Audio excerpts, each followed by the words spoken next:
இத்தனை நாள் வாய்மொழிந்த சித்திரமே இப்பொழுது மௌனமேந்தானோ?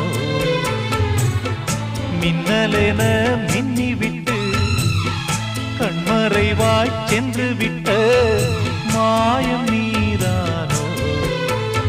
உன்னால் வந்த காதல் உன்னால் தானே வாழும். என்னை நீங்கி போனார் உன்னை சேரும் பாவம். எனக்கொரு அடைக்கலம் வழங்குமோ உன் இதயமே? அன்பேவா அருகிலே என் வாசல் வழியிலே உல்லாச மாளிகை